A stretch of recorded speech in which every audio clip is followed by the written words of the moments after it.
McGinnis, Kurt Warner, D'Angelo Hall, and Sean O'Hara are here with me tonight as we deep dive into these clinching scenarios. Don't worry, we are here to make the playoff picture as clear as possible for you. Our first stop, though, is to check in on the latest news out of Cleveland. Our NFL insider Ian Rappaport joins me now. And Ian, the Browns dealing with a COVID-19 concern just days before their last regular season game. What more can you tell us there?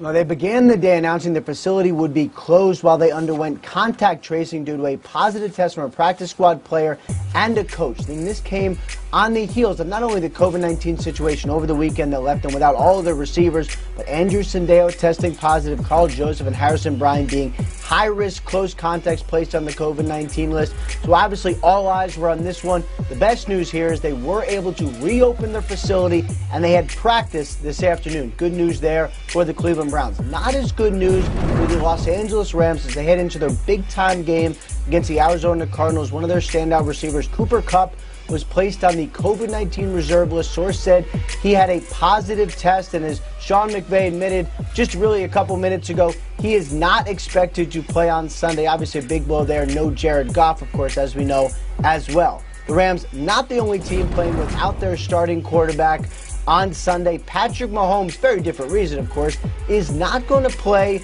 on Sunday. Instead, it's going to be Chad Henne starting against the Chargers. This is because simply Mahomes is getting some rest. The Kansas City Chiefs have nothing to gain. Everything is all locked up. Mahomes is going to rest up, put himself in bubble wrap, and then get ready for the playoffs. I mean, they've already locked in what they needed, Ian. Can't blame them one bit. All right, Ian, thank you. Let's get you all to our Total Access game of the week.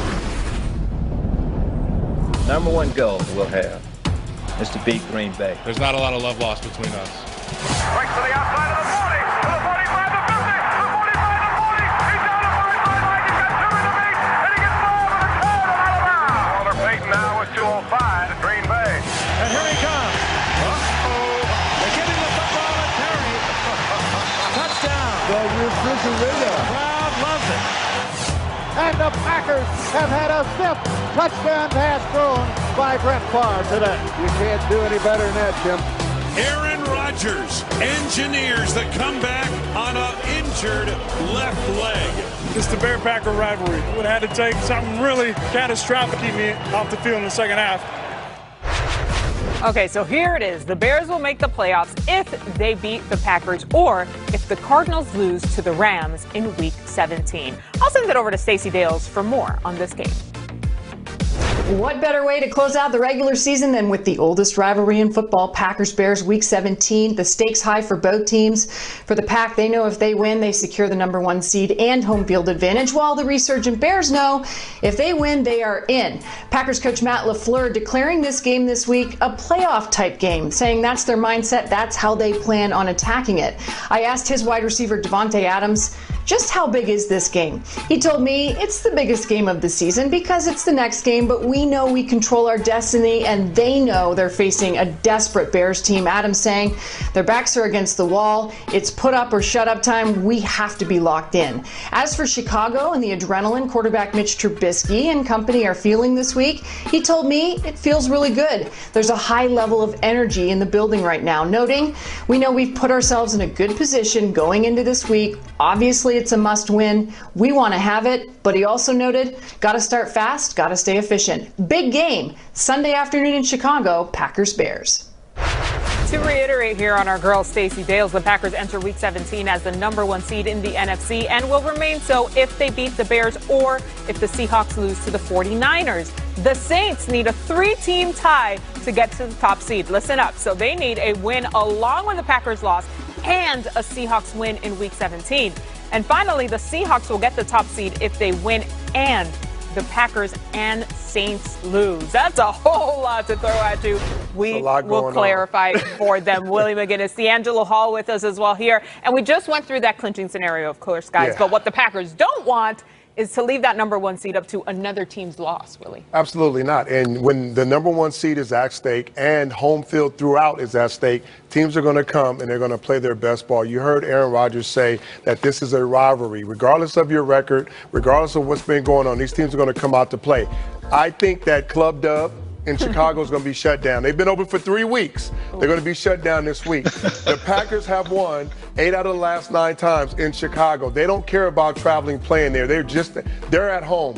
This offense is prolific. Everybody's healthy. Everybody's out there. Aaron Jones has been running the ball. Aaron Rodgers have been throwing the ball at will. Of course, we know about Davante Adams, but Lazard, St. Brown, Tunyon, all those other guys have been involved in this offense. There's balance. They're feeling good. And guess what? Green Bay's defense have stepped up. This defense is playing at a high level. So I expect the Green Bay Packers to do what they normally do when they go to Chicago, clinch home field throughout. Oof. All right, listen. So no velvet ropes opening for Club Dub is what you're saying. Set last weekend. But D-Ho, what's your matchup to watch in Chicago this Sunday? Well, I tell you what, if the Chicago Bears have any chance of winning this game, it's going to have to be that secondary of the Bears, led by Kyle Fuller. We're even going to throw an assist in there to Khalil Mack, one of the elite pass rushers up front. But that Bears secondary has to step up because the connection between Davante Adams and Aaron Rodgers has just been unbelievable. I played against Aaron Rodgers when he was throwing it out there to Jordy Nelson and our very own James Jones. But when you watch what Davante Adams is able to do, I've never seen Aaron Rodgers this locked in with one of his receivers. I mean, it is just amazing to watch. And so just the chemistry that those two guys have, Davante Adams is running every single route known to man. That's why DBs can't really get a beat on what he's doing and defensive coordinators, because Davante Adams lines up everywhere all over the field and runs all of those different route combinations and route variations. And so it's just so hard to get a beat on what the Green Bay Packers are doing offensively, because Davante Adams, they move all around and he makes plays all over the football field for them. Oh, man. You know I'm a Florida girl. That graphic right there looked like the spaghetti models when you're tracking a hurricane, like all over the place on his route running. Out of control. But, guys, another thing that sort of counts against the Bears here is they've never beaten the Packers in Week 17. They're 0-5 all time against Green Bay in Week 17. I'm just stating the facts. All right, guys. Thanks. Meantime, for the Washington football team, the situation Sunday night is simple. Win, and they are in. One thing that's not so easy, who's going to be their quarterback? Alex Smith has missed the last 2 games and is the only Washington QB with a career winning record going back to 2009. So for more on the football team and QBs, here's Mike Garafolo. Alex Smith officially did not practice for the Washington football team on Wednesday. It was Taylor Heineke working with the first team during the team portion of practice. However, Smith did some work on the side, and there is still guarded optimism that he will be ready to go on Sunday against the Eagles. In fact, he did work, I am told, with the first team during the walkthrough before practice, so perhaps that is an indication that they believe he'll be ready to go on Sunday. In the meantime, they want to get Heineke more reps.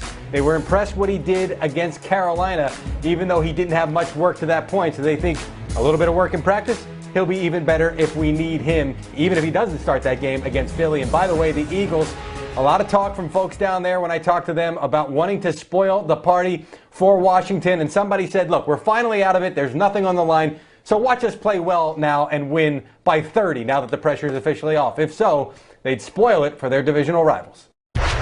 The regular season will end with Washington taking on the Eagles on Sunday night. If Washington wins, they will win the NFC East. If, however, they fall to the Eagles, the winner of Cowboys-Giants will take the division. Our Hall of Fame QB, Kurt Warner, joining me now. Kurt, listen, a lot of eyes on this game, and for very good reason. What's a division-winning game plan here for Washington to beat the Eagles?